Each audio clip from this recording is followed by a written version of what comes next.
Um, I would say if they're interested in research, not really interested, I really advocate for startup founders, do your research before you do anything else. But if they don't have the time or they don't have the resources to invest in to do research or invest in like hiring a researcher, I would say they can try reading books instead. There's a really good book called Deploy Empathy. I'm gonna try to search it up. Deploy Empathy by Michelle Hansen.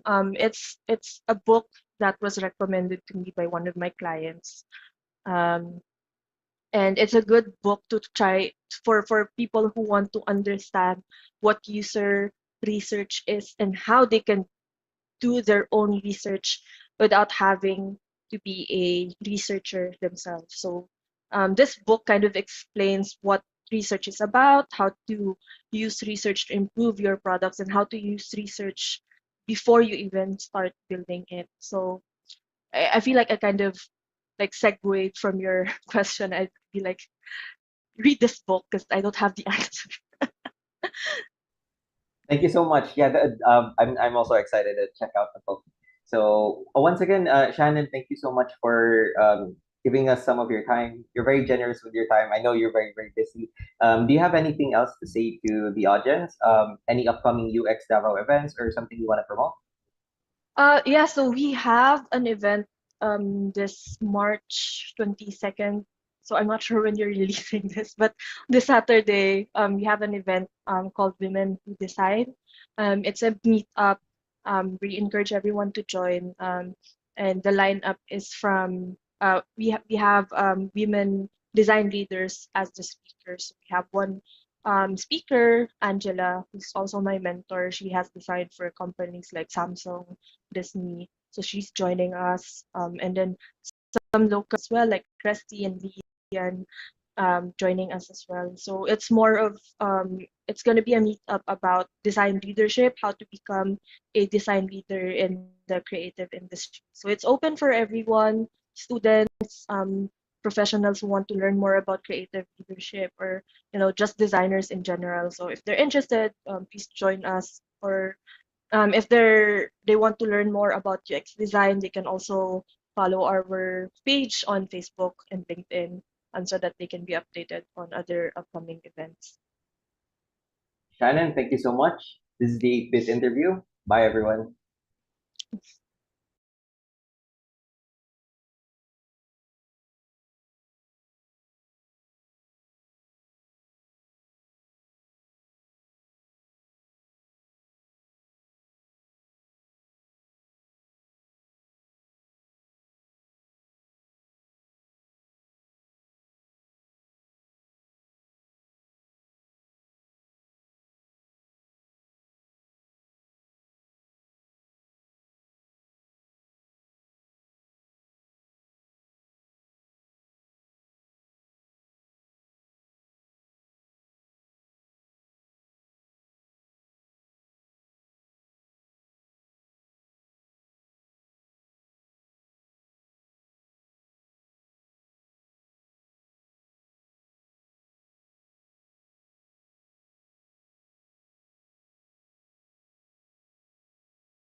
flows. AI scanning, markets breathe, blockchains running, running, running, running, running, running.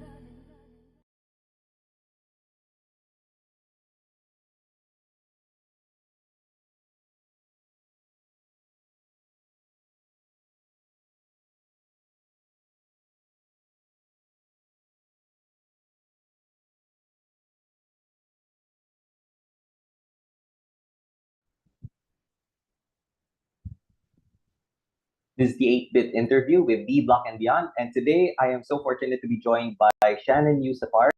She is the co founder of UX Davao and also the community lead. She is also the creative lead at Brick Road Studios and basically a whiz when it comes to UX.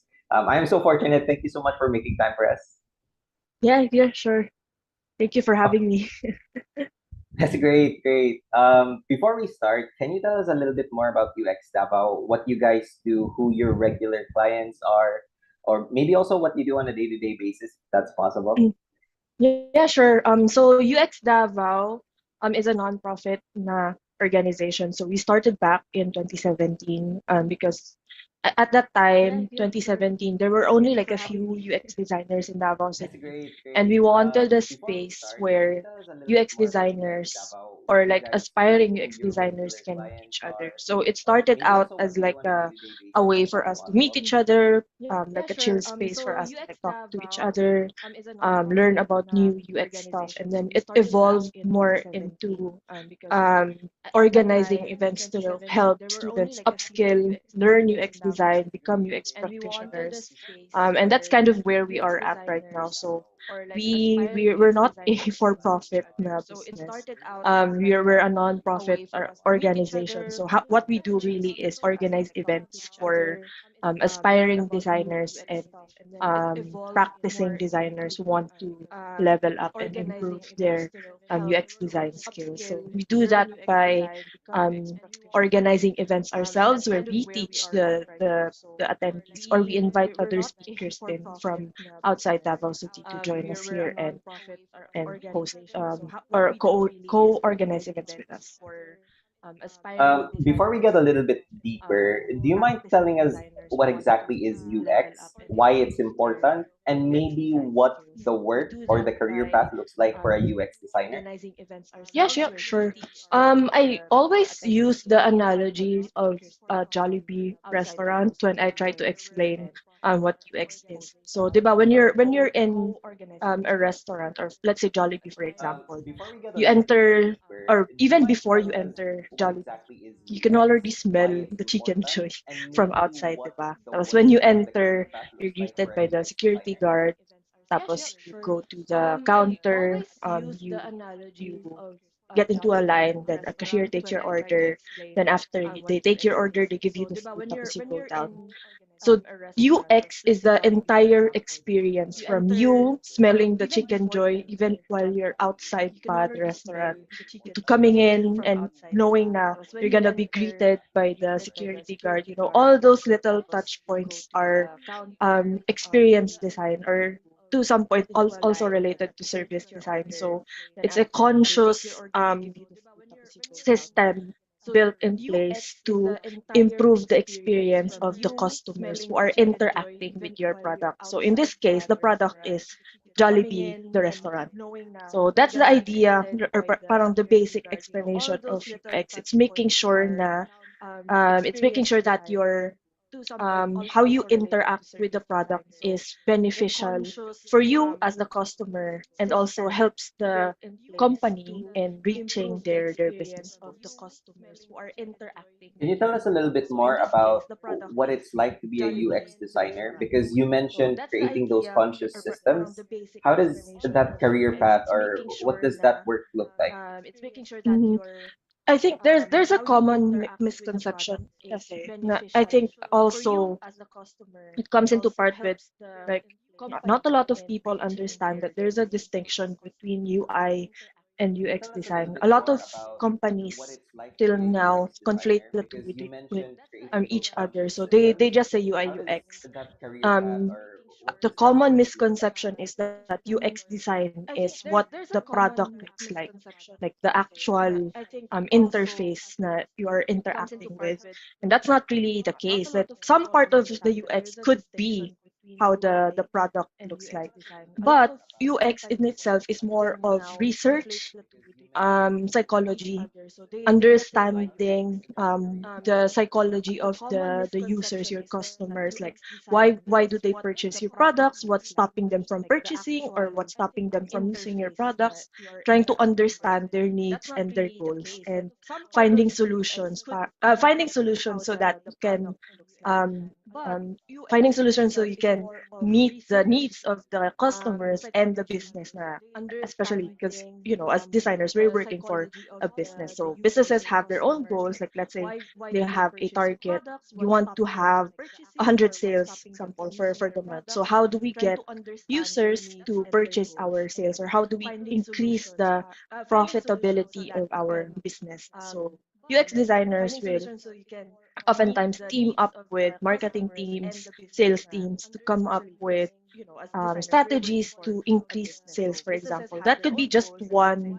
goal that a UX designer has. So, for example, if it's an e-commerce store, like you're selling goods online, one thing a UX designer can do is identify the behavior of users when they're using the website.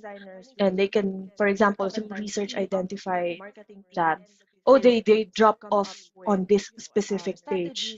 A lot of people are leaving the website when they come to this page. So why is that? So that's kind of like the basics of what they do, trying to identify what's stopping our users from um, um, using the our service or products.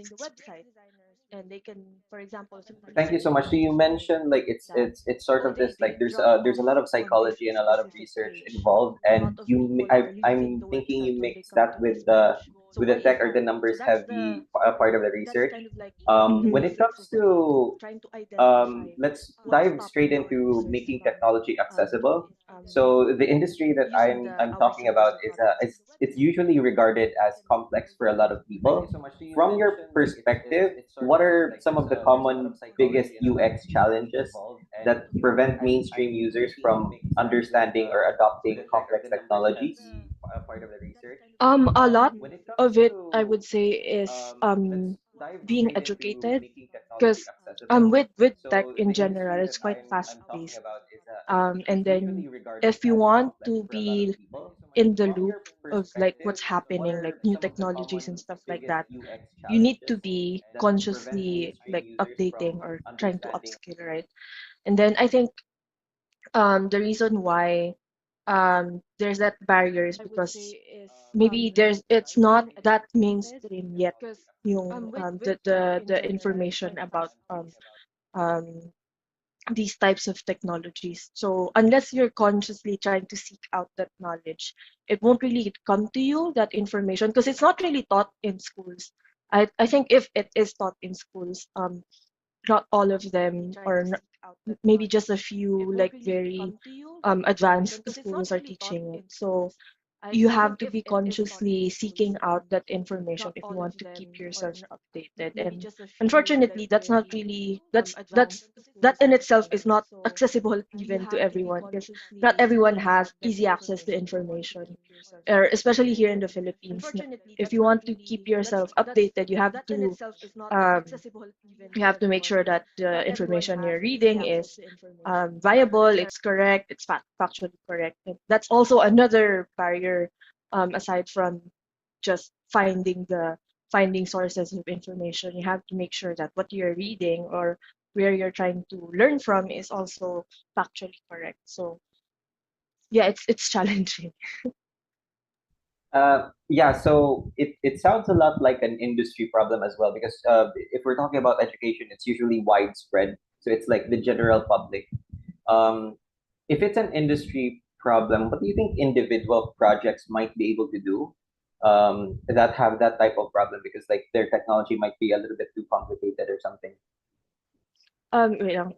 Let me try to understand if I understand the question properly. So how do individual like companies try to Yes, overcome yes. that?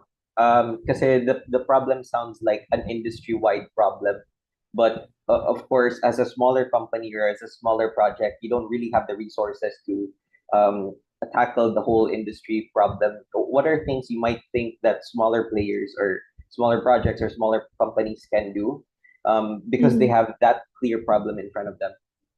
Yeah, I think that once you're aware that that's the problem na, you know you have to upskill. It's just a matter of finding the right resources to follow. So for me, when I was starting out as a UX designer, I understood that there's a lot for me to learn, and part of it was trying to seek out information that could help me be more aware of what I needed to learn to upskill. So that was like subscribing to newsletters that I knew were like a lot of other tenured UX designers also follow, so that I can understand like their way of thinking. So I think for me as a like the as an individual, it's more of just making sure that I am keeping track of the trends din. So once I was aware na, okay, there's a lot for me to still have to um, learn. So I started trying to study on my own. And I'm very fortunate na um, I've been able to do that. Like I also have I always have this part of my day where I try to allot a specific time, like before I work, like an hour or 2 hours, just reading articles on like the latest technology, like latest news on startups to make sure that I am parang updated on what's happening. So that's my answer as a person, pero I don't have, I guess, like a perspective from the companies themselves, because I think it varies from companies to companies. Like some companies have like upskilling programs and stuff like that. So I can't really answer for them kung ano yung ginagawa nila. But for me as an individual, that's what I do. Just making sure that make a conscious effort to keep myself knowledgeable. Thanks so much for that. I think I found maybe something in what you said that might be helpful to smaller companies, which is like really allotting time to get updated. And you mentioned like what you do is like you learn from resources online. So I think that's also another thing that smaller companies can do if they don't really have that much budget on this and that. They can probably just focus more resources on just really learning from maybe similar companies in their field and how they tackled with their own UX problems. So yeah, thank you for that. Our next question is: have you ever had a moment where you felt that you instantly trust in a brand or product, and what did they do right? And because the industry I'm talking about also deals with a lot of, because aside from educating the audience, you also have to win their trust.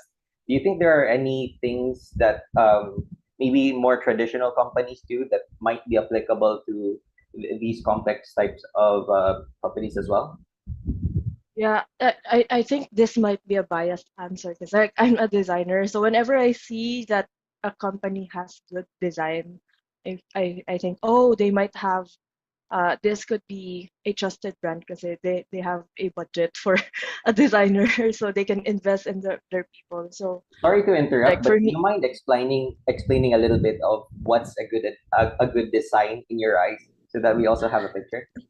yeah, like for me, with good design, like the information is not cluttered. A good example would be Grab, right? So if you're someone who's not familiar with ride hailing, that could be like a very foreign concept to you.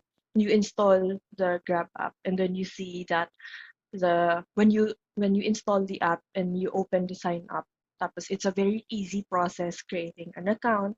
There's not a lot of pop-ups telling you to upsell or purchase this, purchase this. It's just, guiding you through the sign up process talaga when you're on the app. And then the design of the app itself, it's not cluttered, it's clean, it's not confusing at all. Tapos it has good good copy, like it's explaining to you properly what you need to do. It's not dishonest or it's not misleading. That's what for me good design is. Like, oh, okay, I can trust this app. It's explaining it to me properly. Bad design for me is when I try to install an app, and then after installing, the first thing I see is it's asking me to turn on notifications. Tapos I haven't even signed up yet. And it's already asking me, turn on your notifications so we can notify you for blah, blah, blah. I'd be like, why? Why are you already asking me this? Na, I haven't even gotten the chance to like sign up for your app yet. Tapos you're already asking for me to do something for you. I haven't really gotten any value from your product yet. So that's my way of trying to evaluate. So if I try to use your service and you're already asking like a lot from me, then that's like a red flag. I'd be like, oh, this is too much. So I'd be a bit wary of using that service. Like, I think a good example would be when you're trying to sign up for a trial. So there are some apps, diba, that you can sign up for a 7-day trial to try the app. And then I go through the I do the sign up thinking that I want to do the 7-day trial, and then they ask me for my payment details. So I'd be like, why are you asking me this? So does that mean you're gonna charge me automatically after the 7-day finishes? So I'd be like, okay, I don't want to do that anymore, because what happens if the 7-day period ends and I don't cancel my subscription? Does that mean I get charged automatically? So for instances like that, I'd be distrustful of the app. Successful apps, I would say, would say they ask for your payment details, but they say that they would send you a reminder the day before your subscription ends so that you can cancel it. I think it was um, Calm na app. It's a meditation app. So they ask for your payment details, but they send you an email notification and an app notification that your trial is expiring the next day. So if you want to continue using the app and you want to subscribe, you don't have to do anything. But if you want to cancel your trial, you can cancel it now. So that's the trust that I want to see um, within the products themselves, that they're very transparent. They're not trying to hide something. They're not trying to like trick you into paying or subscribing. um so yeah, I hope that was clear, or was I rambling na? No, thank you so much. Actually, it's perfect because it also leads into my next question. So you talked a lot about like the good actors and the bad actors, especially when it comes to payment. Because yeah, Mhm. I mean like I do feel that every time I try to subscribe to something and then like it's pushing the notifications, this and that. Our next question is people get frustrated when they don't understand something quickly, and a lot of times especially in my industry, we like to incentivize that by rewarding users monetarily, but this Mhm. also leads to a problem, which is after they receive the rewards, a lot of them abandon the project. So it becomes like kind of a farming thing. From a US perspective, do you have any advice on this practice, or what are your thoughts on this practice? Can it be improved, or should it be totally abandoned? That I think the that kind of UX principle you're talking about, it's called gamification. So you're trying to um, reward users the more they use your app. So it's proven in the UX industry that when you try to gamify something to improve um, user when you try to gamify to improve the number of users, to improve the um, interaction of the users and your app, it could be successful. So you're trying to get principles from games itself. So there's a problem, you try to give them an incentive or a reward if they're able to finish that problem or finish that step. That's very common when it's a complicated na app. So that's a common way for apps to try and get users back into the flow. that they want to have them continue. In terms of monetary though, like it's the first time I've heard na some companies like give monetary incentives because usually it's just like for example sa LinkedIn, if you're a first time LinkedIn user, the first thing they want you to do is to finish your profile. So they introduce gamification. So like every time you update your profile, you put a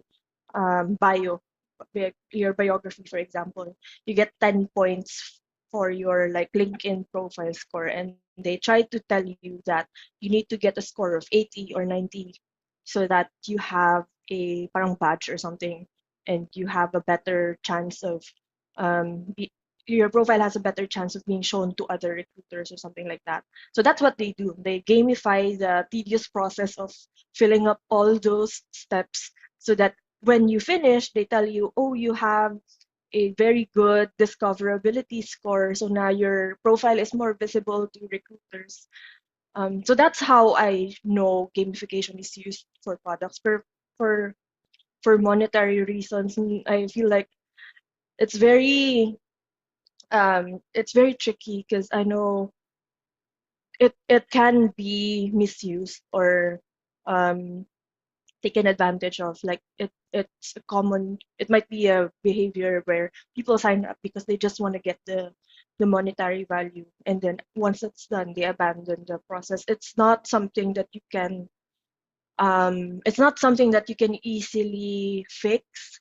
People monetary incentives would be the better question perhaps because if it's monetary, that's gonna be tricky. Maybe a solution I just thought of this right now would be similar to what Shopee does, because in Shopee, maybe for those who don't have Shopee, every time you use the app, they give you coins like Shopee points that you can then use to when you're making a purchase. But the difference is the monetary incentive is very small. So it's like 0.10 Shopee coins per day. So that's not too much na you feel like it's a lot you're receiving a lot every day, but it's just enough where you think, oh, if I log in for 10 days, I get 1 peso discount. So that could be something the company could do, like make the monetary incentive smaller. But yeah, I think there's no one like quick answer for that. I would say it's quite tricky. It's a tricky situation. Thanks so much for that. That's very interesting because yeah, if the monetary reward is big immediately, then yes, the user might abandon the project. Even if there is a chance of more rewards in the future, they already got their pay, so they might just abandon the project. But if it's small enough for them to just go back and log in every day. And the Shopee analogy, the more you log into Shopee, the more you see the suggestions. Sometimes you're just tempted to buy. So Mm. despite the small monetary reward, it really promotes user engagement. So yeah, thank you so much for that. That was a really cool point. Our last question is: if you were to advise a Web3 startup or like a crypto startup designing a product for mass adoption, what would be your top three recommendations? So maybe not complicate the technology that much. You don't have to worry that much about technology, but basically a lot of startups are dealing with concepts that are a bit more complex. So yeah, what would be your recommendations on that end? That's a good question. I think the first thing I would try to ask them is try not to overcomplicate it for your users, especially since I'm guilty of this myself since I've been in the industry for quite a while now, and sometimes we expect that our users have the same level of understanding as us when we are designing the application. So there's been instances where I would be like, this should be easy for them because it's pretty straightforward. And then when we do the testing, we realize or we see that it's not as easy for our users. So I think the point is try to remember that you are not the user. Something that might be easy for you or as the company or as the startup, since you're the one with a lot of knowledge already with your app. That doesn't mean that would translate directly to your users. They have a lot less information from you. So the information that we're functioning with is quite different from the information that they have when they are using your app. We already have like a lot of background knowledge as the builders, and that doesn't mean that our users have the same knowledge as well. So as much as possible, just try to remember that we are not our users. Um, as much as possible, also try to invest in research, and if you can invest in a designer. um, because we also have this tendency when we're building products. Like I've worked with a lot of startups trying to build like their own MVPs, trying to launch something. They don't do any testing research at all. They go with this idea. Oh, I know this would be a hit because I've experienced this myself. So I this is a problem I encounter, or I always experience all the time, and I know this will resonate with other people. Tapos they launch the product and crickets. So as early as possible, even before you start building your product, you try to do research and validate. Am I actually solving something? And am I solving the right thing, or am I proposing the right solution for this problem? Try to validate that first before you invest um, in building something, because I think a very common um, a very common scenario that I see, especially with in startups where the the founders are developers themselves. They fall in love with the idea of building something. They're super excited. I'm gonna use this latest technology, AI, crypto, whatever, and then they're very excited because they get to build something new, and then when they launch it again, it's crickets kasi they didn't identify at the start if the solution they were building for was correct, because they were too focused on the actual building and not the um, solution finding, or even the problem solving part. And I think that's a very common problem for, especially for a lot of people in the tech industry and a lot of the builders, like developers, designers. We all have that. We all experience that. So just trying to make sure that when you are when you are building a product, make sure you validate it first. And then, yeah, just going back to my second point earlier, invest in a good designer. If you want your users to trust your product, you need to make sure that it is trustworthy. So a good designer would be able to help you make um, your product be more trustworthy, be more credible, so that the founders themselves of the startup can, or the companies can, focus more on the business side of things. Tapos leave the the handling of the user experience and the customers and stuff like that to the designers, so that you don't have to worry about that. Um, Actually, that was supposed to be the last question, but I have one more question just because I really want to understand this. So you talked about the importance of research. Um, I just want to ask, like, how do you get started with research, and what are the things to watch out for? Because a lot of times, I think entrepreneurs, some of them tend to overlook the research part, or they start with maybe the wrong research, or they just don't know how to do it. Can you simplify that process for us? I think there's not one quick answer for that, because research is it's a skill that you need to develop. Um, I would say if they're interested in research, not really interested. I really advocate for startup founders, do your research before you do anything else. But if they don't have the time, or they don't have the resources to invest in to do research, or invest in like hiring a researcher, I would say they can try reading books instead. There's a really good book called Deploy Empathy. I'm gonna try to search it up. Deploy Empathy by Michelle Hansen. It's a book that was recommended to me by one of my clients. Um, and it's a good book to try.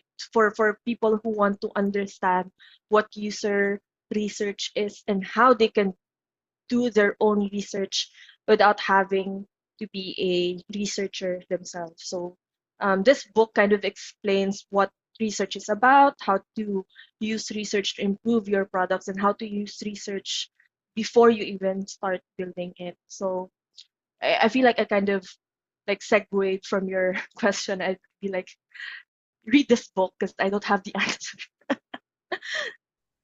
Thank you so much. Yeah, I'm also excited to check out the book. So once again, Shannon, thank you so much for giving us some of your time. You're very generous with your time. I know you're very busy. Do you have anything else to say to the audience? Any upcoming UX Davao events or something you want to promote? Yeah, so we have an event this March 22nd. So I'm not sure when you're releasing this, but this Saturday we have an event called Women Who Decide. It's a meetup. We encourage everyone to join. And the lineup is from we have women design leaders as the speakers. We have one speaker, Angela, who's also my mentor. She has designed for companies like Samsung, Disney. So she's joining us. And then some local design leaders as well, like Resty and Lian, joining us as well. So it's more of it's going to be a meetup about design leadership, how to become a design leader in the creative industry. So it's open for everyone, students, professionals who want to learn more about creative leadership, or just designers in general. So if they're interested, please join us. Or if they want to learn more about UX design, they can also follow our page on Facebook and LinkedIn, and so that they can be upcoming events. Shannon, thank you so much. This is the 8-Bit interview. Bye, everyone.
Hi, for those blockchain industry, there's different types of niches, different types of facets, and we're very fortunate to have Florian here. Okay, so before we talk a little bit further, let's go a little bit back and start once again. I know we asked you some personal questions last time to get like a little good narrative about like your upbringing and your thoughts on things. But we'll ask you another one again, which was, could we talk about your early experience or early exposure to money and technology at the same time? Like, when was the first time as a kid you learned about the concept of money, and how did you learn about it? What are some concepts that stayed with you even as you grow older? And of course, technology at the same time. Like, what were some of your favorite techs, or what were some of your favorite technologies or stuff that you used earlier? Wow, okay, and it's a really interesting question. Quite a big topic. I think a lot of people would relate to the fact that, and look, I don't know how it is like in other parts of the world, but at least in Western Europe, it's quite common as a kid that you get a presentation at a school where a bank would like tell you about their savings account, and then you get like a child account in your local bank, and that's how they teach you about money, right? So your first exposure as a kid is just that you get this, account which somehow is a number that your parents manage. But you don't really get a say, you don't really get any real ownership, and it doesn't really feel like actual money. So I think, as most of us, our initial exposure is with fiat, with the physical money that we can hold in our pockets. And then for me, it changed obviously as you know, as I was responsible to manage my own money. I started earning salaries, and then you figure out, okay, now I actually got to take care how where I keep that. But it's always been like a money in, money out kind of situation, and I wasn't really worried about it until I heard about crypto, which was in 2017, where I realized, okay, hang on, actually, there is something that allows you to do the whole thing differently, where you don't need to give the money away to someone else, where you can actually take care of it yourself, where you own it, and where you can choose, how to save it, where to save it, and actually that there are opportunities for you to also make money. And I think that was probably how it all changed, where I realized, man, I can put money into Web3 and take money out of Web3, and it's just as real as what I so far have been taught, as what's the real money. So I think that mindset shift, realizing that this magic internet money is actually quite real, that was a big moment. And I remember the first time when I, significantly cashed out. It's a while ago now. Um, just how bizarre it felt to then see that number show up in my bank account, and it was just as real as any other money. Yeah, so that's really interesting. 2017 is still pretty early when it comes to crypto. What was the industry like back then? Like, I think that was like before the IPO craze, or like during the IPO craze, or what was it like during that time? Yeah, it was just around the time when ICOs were a really big deal. And for me, my biggest concern as like a newcomer to crypto in 2017 was the how to get it out again. I think that was my biggest worry. And it would be interesting to hear how it is for people today, because I don't know what the concerns are of people onboarding today. But back then it was, buying crypto was possible. There were a lot of ways, but then how to sell it? That was always my question. Like, what if I buy, back then I could have bought a Bitcoin for like 15 grand, right? And I was like, if I buy a Bitcoin and I sell it again, how do I get the money back into my bank account? And so I spent what exists in terms of off ramps. And it was around the time when Binance launched. So I was literally there just around the time when Binance came out with their app. I lived in Australia at the time, and so I was waiting for it to be in the Australian App Store. And I think I had to go on a whitelist first before I could even get into it, because there were so many people signing up. And yeah, that really then changed the game because it made trading a lot easier. Kraken was already available, but it wasn't as easy to get into it from Australia. And there were some local options, which is how I ended up actually making my first investments. Oh, that's really interesting. So Binance and centralized exchanges still played a huge part of that adaptation to crypto, especially with the off-ramp and on-ramp stuff. Um, Talking a little bit more about your industry, since it kind of requires a TradFi approach. How did you enter the tokenization slash RWA approach industry? It all started with the fact that I thought there has to be a way that physical objects can get connected to the blockchain because there are many, especially high value items that would benefit from having a record on the blockchain. If you think about a car, but also any other high value items that you want to, keep safe and you want to track them, it just makes sense to keep the metadata of those objects on the blockchain. And so I was thinking, okay, how do we do that? Like, where do we even begin with the connection between the physical world and the blockchain world? And so I started looking into what are the business opportunities and like what kind of products are we talking about? Um, and then the next point obviously was, well, connect items with the blockchain and store the data of them on chain. How do you interact with it? Conversations about wallets started because if you have a luxury car and the car's metrics are tracked on chain, the service history, the insurance, all those things, the car owner is probably not going to download MetaMask to check the car service history. And so our answer was, all right, we have to build a wallet that feels like Web2 because people are used to accessing infrastructure where you just have a website and you log in and then you have your account there. You manage most of, your assets nowadays that way.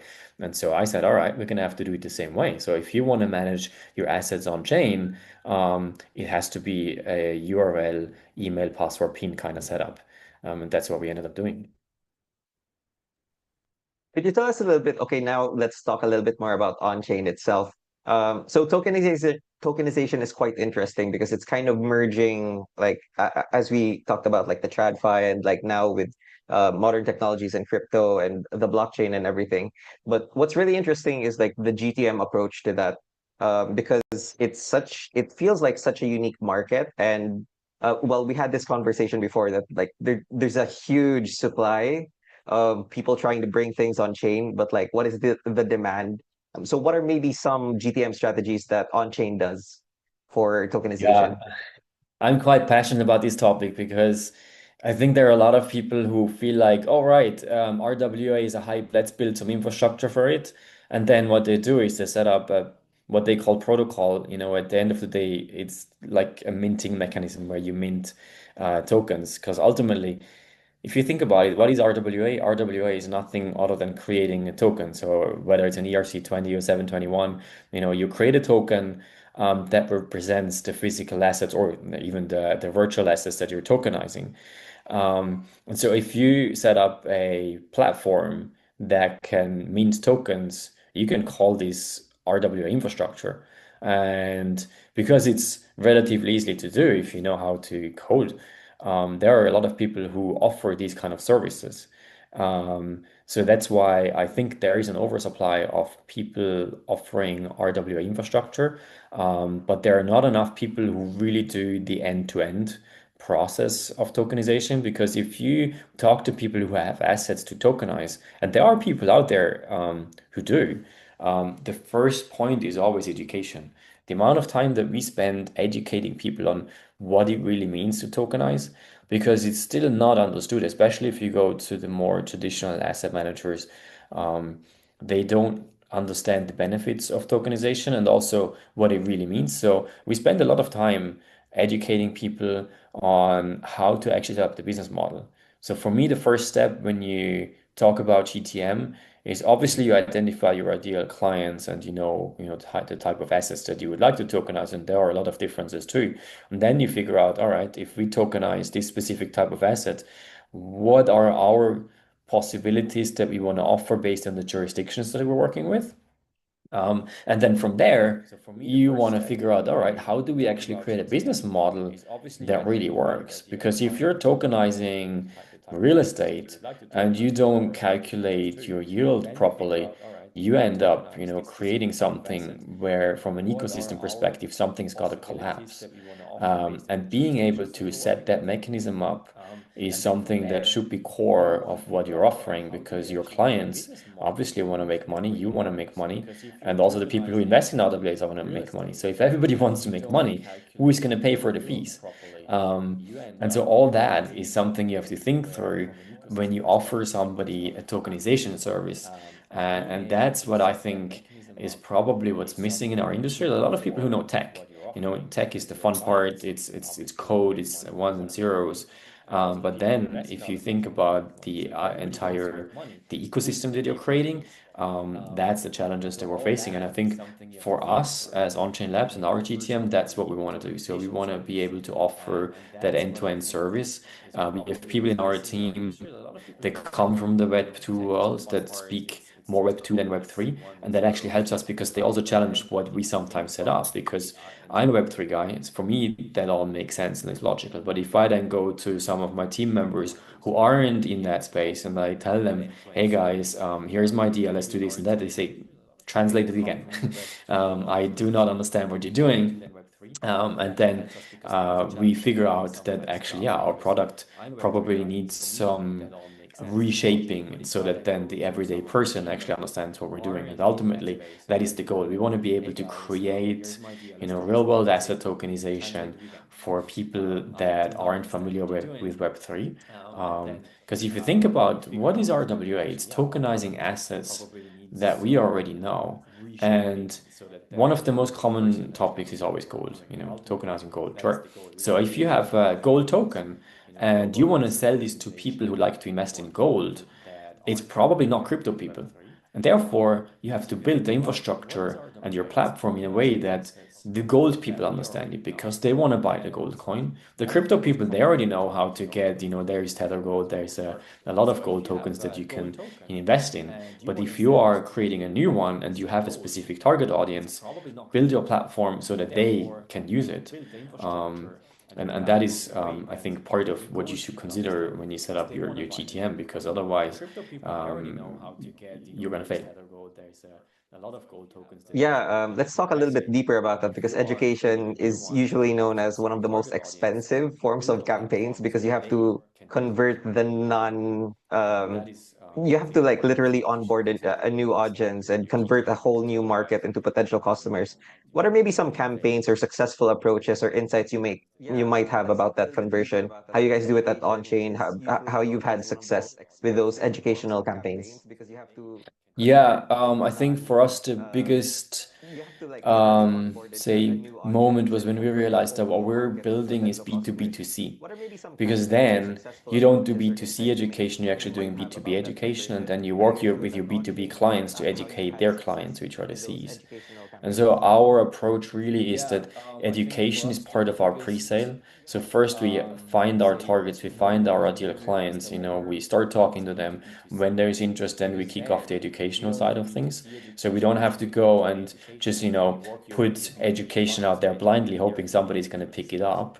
Obviously we do, social media posts and a lot of content that comes out on LinkedIn and X that we do in that kind of educational style. But that's more to show that we know how to do that and that we can educate people. But ultimately, in terms of our BD strategy, it's talk to people first who have an interest or who have heard about it, and then figure out what's their level of knowledge and how do we target them with some educational material to then set up something that works. I had an example actually yesterday. I had a 45-minute call with somebody who reads a lot about Web3 and tokenization, but he's from the AI space, so he's an AI genius, but hasn't really spent a lot of time looking into Web3. And so he had this idea to tokenize a certain commodity. And I told him, look, what you were thinking makes sense in general, but for your specific case, we have to go a bit deeper. And so we spent these 45 minutes going through all the aspects of it. And by the end, he understood, and we actually had a really cool idea. And we pivoted from tokenizing the commodity to tokenizing the IP of the company that's distributing the commodity. But this is the process you have to go through with the client or potential clients you're talking to, is to figure out, well, what's the actual model that makes sense? And so, yeah, for me, when I say education, it's more about working out, what is the actual RWA that we're talking about, and then how do we build the ecosystem before committing to, okay, this is how we're going to do it, and then you can't find liquidity in the market. Wow, that's really interesting, and I'd love to hear more about that. But right now, maybe talking about the wider market, because there's a lot of industries, or basically when you talk about RWA, almost anything can become an RWA. And I know we had this conversation before. You mentioned how, let's say, basketball cards could turn into an RWA, but it also depends on the market. So maybe we would love your personal insights on what are some industries that have somewhat of a higher likelihood or more of a market that could enter RWA versus industries that have maybe a less likelihood of success. I think generally speaking, it's markets that already generate yield, right? That's the obvious ones. So that's why real estate is such a big one because real estate right now is hard to access if you're on the other side of the globe. And so through tokenizing real estate, you can make it possible for anyone anywhere in the world to purchase your real estate tokens and then participate in the yield that's being generated. And whether that's through, construction and sales or simple rental yields, there are a lot of different models that you can do. And particularly real estate is such a fragmented market if you look at it from a global perspective, where in some parts of the world, the yields are really high, in other parts it's low. Same with construction costs, there are so many differences, and it takes a lot of local knowledge to understand if I want to build a project in Cyprus or build a project in Bali or build a project in South Africa, if you can figure out a way to bring these kind of projects into a platform and sell it as an RWA, you're actually creating a lot of value for institutional investors who don't want to go through obtaining that local knowledge and figuring out, okay, what do I have to look at if I want to build a project in Cyprus? So these kind of use cases make a lot of sense, and there will be a lot more happening in that space very soon, and already is obviously. And the UAE is paving the way with making it possible to tokenize real estate directly. But then also exotic assets, because there are a lot of assets that can also generate really cool stories, and aren't as easy to say sell, but they still benefit from transparency. So I always use the example of forests, because if you're a forest owner, you're also generating yield because you're literally growing your product that you can sell and you can calculate that. And I worked with some people that already do this, but on an institutional basis, and they're just creating syndicates where you can invest in a fraction of a forest. But they haven't done it on chain and said, guys, let's put this thing on chain because you open up a whole new sales channel, and they loved it. So those kind of assets, I think they will have a really big future as well, especially because then you can also build a much more interesting marketing story. Because if you're tokenizing a fund, the marketing story is the same as what the fund already does right now, because whether it's a fund token or a simple fund investment in a traditional sense, the story you tell and the way you market it to your audience is pretty similar. But if you do it for an exotic asset like a tree, if I want to sell you a tree, like I've got a whole book full of ideas of how I can do that. Yeah, that's interesting. And we also want to learn maybe a bit more about the on-chain labs process of turning something into an RWA. So do you find these assets that already are, as you said, like have yield, or like assets that would likely do better as an RWA, or are you discovered by certain people with assets that want to turn something into an RWA? You mentioned the conversation earlier with an AI guy, and you were able to come up with the IP as the actual RWA instead of maybe an agent or the end product. So could you walk us through that process? In terms of how these cases come to us, it's usually through our network. And because I travel a lot, I'll meet a lot of people, I talk to them, and it's surprising, the things that come out when you feel passionate about a certain topic. And because I'm so passionate about the RWA, people come to me with their ideas and they want to, figure out a way, how can we do that? And hey, I know this guy who does that. Sometimes things sound crazy in the beginning, but when you think about it, suddenly you make something happen. Like the IP story is one of them, but a much more crazy story was a conversation I had with a guy who is creating telemetry items or like measuring systems for cattle farms. And so we ended up talking how you could tokenize a cow, right? It's a totally bizarre concept when you think about it. But actually, there is a financial product that you can create out of this. And then I found there are already people doing it again in the TradFi space. There are ways that you can institutionally invest into a cow. Obviously, they don't sell it like that, but ultimately, that's what it is. Um, and those are the conversations that at the moment bring all those cases to us. So it's literally just having a lot of passion, and we have the benefit of regulations in Switzerland make it easy for us to, tokenize, because there is the classifications of the tokens. And with that as a starting point, it's also easier for me to explain to people what's possible and whatnot, because that's also something that a lot of people don't quite understand yet. And when you can talk with confidence about the legal side of things, that already takes away a lot of the concerns a lot of people have.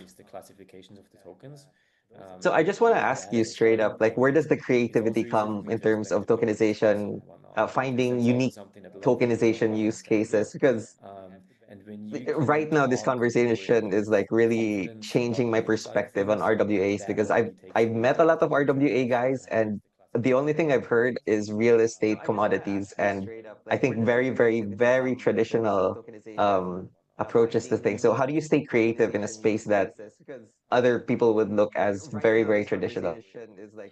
Yeah, it's a good question. I think my brain operates in strange ways sometimes. I have this logical ability to think about use cases, but still a very entrepreneurial, business-like brain. And so combining these two things just makes it possible that you look at a cattle farm and you realize, hey, hang on, behind that cow that's walking on the grass that's currently growing and will end up producing something, there are numbers. So I am a numbers guy. I'm very logical, but at the same time I also see how things correlate and how things come together. And I think if you combine that, if you combine the business logic and the business mind with what's actually happening in the economy, that's where RWA is happening. And I think probably because, like I said, I feel very passionate about this. I feel like this industry has so much more to offer.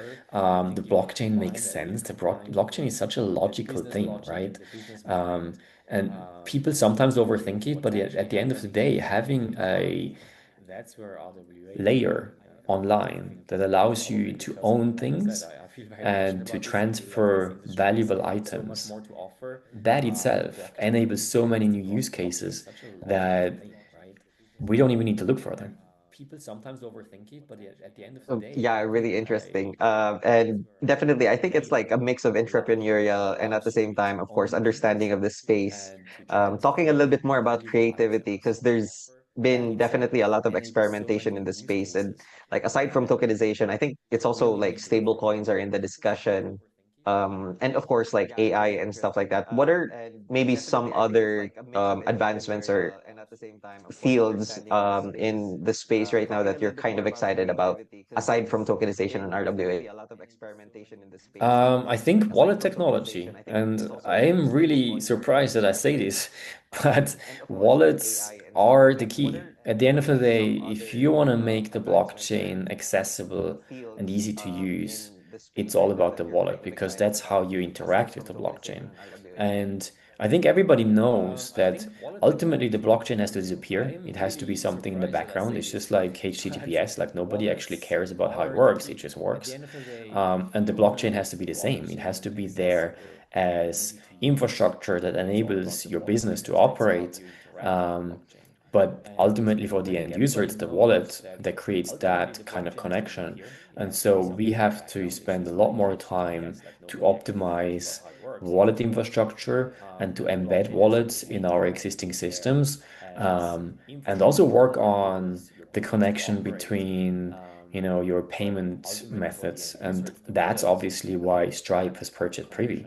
because they've seen that and they know that, and they can tell that this is where they need to be if they want to keep, the position in the market. And that's where we're positioning ourselves with on-chain labs too, is we want to be in that space where we make wallets easier to use, but we also integrate wallets with on-ramps, with off-ramps, and we gotta make those intersections easier with a lot less friction. It's crazy how much friction there still is. Even if you try to optimize, there are still so many points where things can fail, and payments are a tricky space because it's a legacy system that's been built with a lot of features and security layers. Um, and I think the integration between, say, card payments and crypto, it's still not been solved, even though, there are the big players like MoonPay and Transact that are trying hard. But if the banks block the payment because they think, oh, it's crypto, it's dangerous, it's a scam, there's nothing you can do, right? So there's like the whole end-to-end story that still has to be figured out so that we can actually make it easy for people to buy RWAs. Okay, I also want to ask maybe this question about your views on the industry as a whole, because I think, well, in at Token 2049, something different was going on with the crowd. I felt personally there were a lot of TradFi and family offices and people from traditional backgrounds that were going there, and the participation of actual institutions and corporate people, and a lot of people from family offices that had no idea what crypto was, and they were going there to actually learn about the industry as a whole. So hopefully that also bridges, as you were talking about the on ramping and the off ramping, and like the friction between in the payment space. But maybe what are some of your thoughts on the direction that we're taking with like a lot of these traditional finance people starting to enter the space? Yeah, I actually agree with you. I had the same impression. It felt like at the main event, it was all the new people who want to learn about the space, like you said. And then at the side events was the actual crypto people, because they don't go to the main event anymore, right? And so it was quite an interesting atmosphere being surrounded by these people who are like, hey, I heard about crypto and I just booked a ticket to come here because that's the biggest event, so I want to learn about it. And it's great to see the interest, and it's obviously great to be able to have those kind of conversations. But I think we still have to work together also within Web3 to reduce the friction. Like what I said before about, making all the payment rails easier, and creating infrastructure from an end-to-end perspective that's more seamless. We still have to stick together within Web3 as well and say, hey guys, okay, what are we doing? Like who's doing which part, and how can we make it that for those people who are now coming to the conferences, the experience actually feels easy and seamless. So I don't know if the masses coming is gonna help. Obviously, it's gonna help in a sense that we can feel the urgency.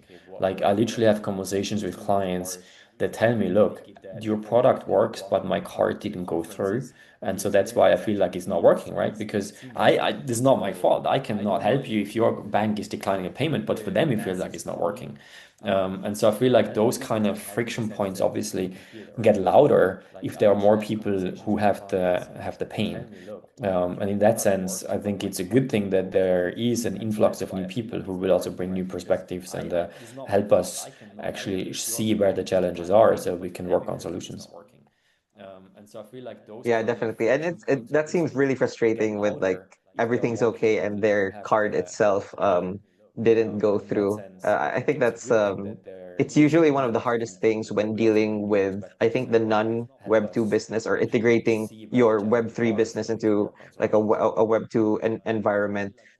Speaking a little bit more about the future, how do you envision us going forward? Maybe once that choke point is solved, or once that bottle point is solved, because right now I think I do agree with you that like a lot of the friction happens all the way back to the payment side, and if we could just fix that, I think the industry would really skyrocket into different spaces. So could you talk a little bit more about like what you're thinking for the future once that problem might be fixed? Yeah, yeah, yeah. I love that. Because obviously, as a company, we think about that too, right? So there is the immediate issues like the roadmap for the next few weeks, months, maybe even next couple of years. But then, where are we headed for the future? And we always land at the same answer. It's a universal wallet. Because if you think about the fact that you're tokenizing everything and you're putting, your high value items, your investments, and most likely even your identity on chain.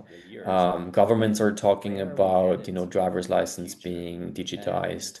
Even your passport these days has got the chip in it, the NFC chip that gets read. So everything is already digitized, and that will all come together in this kind of, you know, identity kind of wallet that you own is probably going to be on your phone, and that's where you carry everything with you. And so for us, as a company that works on a wallet right now, that's what we have in mind is like, how do we actually combine all these different elements in a wallet? And that's also why our wallet is called Wallet 2, because the first wallet is the one you carry in your pocket, just the physical wallet. Most people still have one with cards and maybe even fiat cash in it. But then the second wallet is your digital wallet. That's the one that you've got on your phone. And Wallet 2 is positioned to, in the long run, become this kind of universal wallet where you manage your assets, you manage your investments, you have your NFT that represents your car, you have your different kind of access points to your gym, to your loyalty cards. All of that is going to be connected in your universal wallet. And it will entail, for those governments that actually implement the blockchain, you're going to have identity on there, you're going to have your licensing on there, maybe even registrations for different regulatory bodies. So I think in the long run, if we get it right and if the industry gets it right, hopefully a lot of this will be decentralized, because I'd much rather live in a decentralized world rather than things being controlled centrally and then governments, making rules that I'm not allowed to leave the country because I don't have the certain thing in my wallet. Um, and so I feel really passionate about the universal wallet, and I feel like that's where at the moment we see some experiments and some first testing phases. But the future will bring a lot of innovation in that space. Um, a last few questions. Of course, like this is a question I want to ask because I don't also know that much about the tokenization and RWA space, but maybe what are some other misconceptions there are in this field that is very, very important to address? Could Yeah, you it's share? interesting. It depends on who you're talking to, right? So from a B2B perspective, I'm surprised how often people don't realize that when they're tokenizing something, they are giving away the ownership, right? So if you're tokenizing a diamond, that means you are giving away the diamond for someone else to buy, even though you might still store it because you've got the vault, but the tokenization process changes ownership. And it surprised me that this is not clear. And that again comes back to the education, right?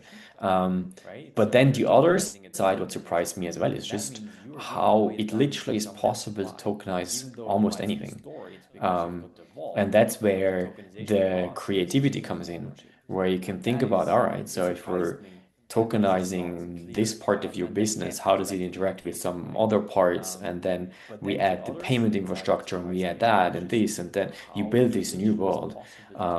And that is the part that I love because you're going beyond just tokenizing a financial asset, putting it into SPV and sell it as a token. You're actually creating something that's different and something that maybe changes industries. And that's really, really fascinating. Could we also talk maybe from the buyer side of tokenized assets as well? Because I mean, there's definitely a lot of conversation about the supply side where people want to tokenize their assets and this and that. On a buyer side, like what are maybe some things you've noticed of buyers of these types of products, be it like institutional buyers or are retail buyers also very interested in tokenization? How is the market, how is the buyer market for tokenization? I think generally speaking, it's obviously institutions right now that are driving the market. But what I'm much more interested in is the retail side of things, because that's where, again, the creative side comes in, right? So if you're tokenizing, coming back to the tree, if you're tokenizing the tree, if I'm a buyer, I'm a retail buyer, I want to be able to see like what is out there, what are assets that I identify with, like what's an investment that I personally feel comfortable with doing. And if there is a place where I can go, where I can find these, okay, maybe it's gold, maybe it's the tree, maybe it's diamonds, maybe it's real estate, maybe it's simply equity, if I have all these capabilities in front of me, the choice I can make can be aligned with my own values, and then I can feel passionate about it. And that's the other thing that we're trying to do with our wallets. We want to build an interface for you where you're not only able to make an investment that you feel good about, but you also see what's happening with it. Because if you're investing in a Rolex because you want to do fractional ownership, so you buy, a token of a Rolex that's held somewhere in a custodial vault, you want to be able to see, a picture of it. You want to be able to experience it, show it to your friends. Or if you tokenized your car and you have your entire car's history with like all the mileage on it and the places you've been, maybe you took a picture, you want to be able to show this to your friends and maybe people you meet, and you want to identify with that. I had a conversation with an investor of ours who said, look, I'm retired now. I don't actually need to show people a business card anymore, but sometimes I still want to introduce myself. So what do I give them? And he told me he would love to just show a card with a logo in the background of something that he invested in or something that, he identifies with. Because for him, his personality is not his job anymore. It's the things he feels passionate about. It was like, I invest in things, but I have no way to show to people what I'm investing in because it's a very abstract thing to do. And so being able to visualize the investments through an RWA platform for retail or even institutional investors, I think that's something that people don't think about. So when you look at it from a B2C perspective and you want to look at where is the liquidity, who are the buyers, is the people that want to feel passionate about something and that they want to be involved. And so if you invest in farming, you invest in the cattle farm, you want to be able to see pictures, of the farm and how it's going and the growth that's happening and then how they're selling it. So you want to be involved in it. You want to feel like, whoa, this is really cool. I invested in this earlier in this year and now they're, harvesting the crops and selling it to make bread. And maybe you even see a picture of the bread on the farmer's market. How cool is that? And of course you're going to invest again because you want to see how much more bread they're going to make.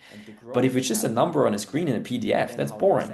And I think that's where RWA can really make it possible for people to actually feel closer, get involved, and see what's happening because you have the on-chain transparency paired with the capabilities of your digital app, where you just go to your phone and you can see, oh, the growth of my tree, because it's been raining a lot, has really accelerated. And you've got GPS data and you've got the growth data. Maybe you can even get soil samples because they are, these telemetry items that allow you to measure in real time what's happening.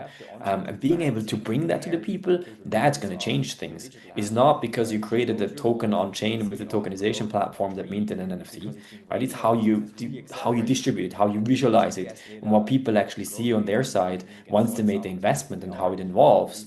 And then obviously, if you do it again, how it maybe gives you more benefits or more access. Those are the kind of things that I'm really, really passionate about. So to end this, I have one last question. You mentioned the word passion a lot, and I'm just so happy for this conversation because it's clearly it's very clear that you're very passionate about tokenization. But I think you're also one of the few ones that were able to really nail down what they're passionate about in Web3. Maybe could you tell us either a story or advice or something about how do you find your passion in blockchain or Web3? And I'm just so happy for this conversation Ooh.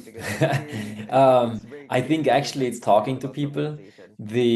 But I The think the you're big also one thing of the that few gives me ones that were able to energy really is when nail I can down go what to they're passionate conferences, about when in I go Web3. to events, and I Maybe could can you tell talk us to either people a and story hear or their advice or stories and something about also how do you understand what find they're your struggling passion with, what the in challenges are that blockchain? they're currently trying to solve, and then obviously hearing the cool stories of what people are doing and the things that they're inventing, what they're working on.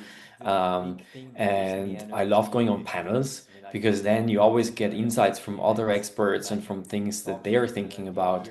We had this really cool panel in Singapore where the question was if we were all in a massive zoo and RWA is like part of that zoo, which animal would you be and why?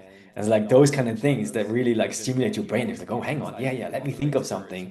And I think that's what I really take and what gives me the energy and the passion to then go back to my office and sit here all day staring at my screen and still feel passionate about what I do.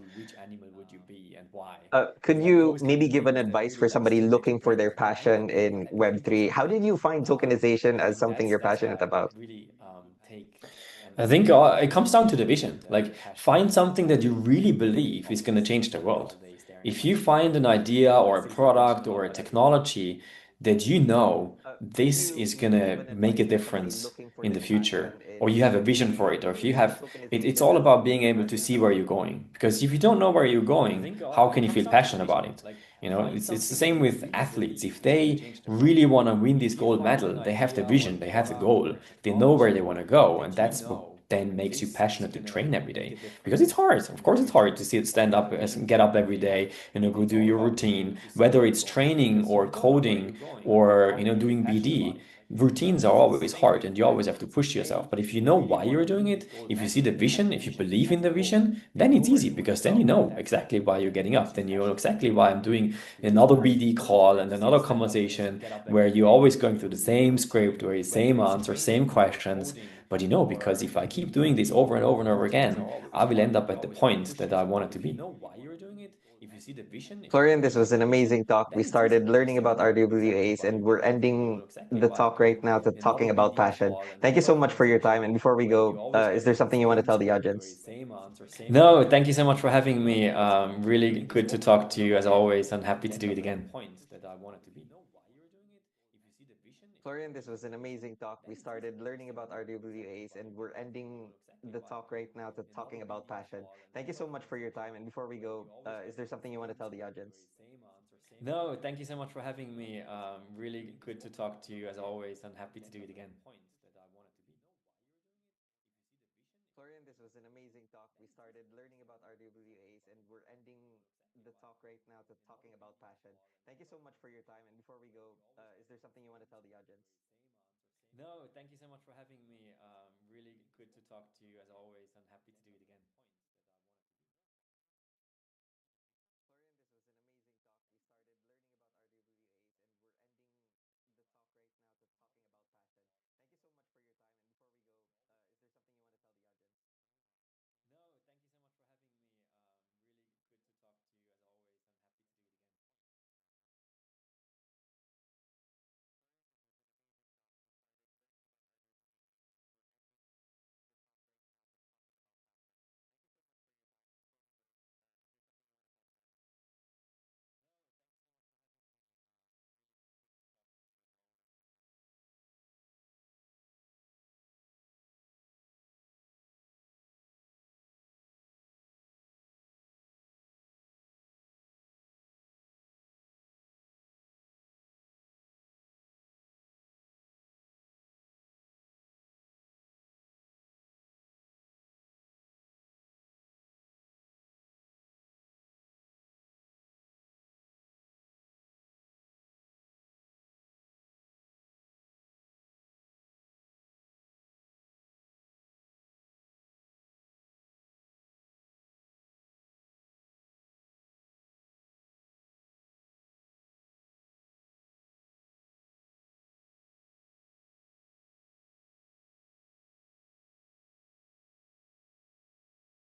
This is Reverion Studios. My name is Urian Benconsejo, known by many as Yuri, and today we have the one and only Wei, CEO of Coins.ph, one of the largest crypto exchanges in the Philippines.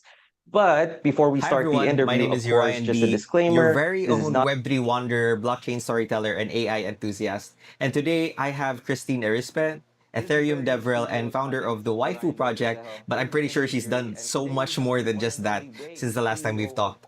So yeah, we've actually. But before we start the Hi interview, of everyone, course, my name just is a Urian B, disclaimer, your very own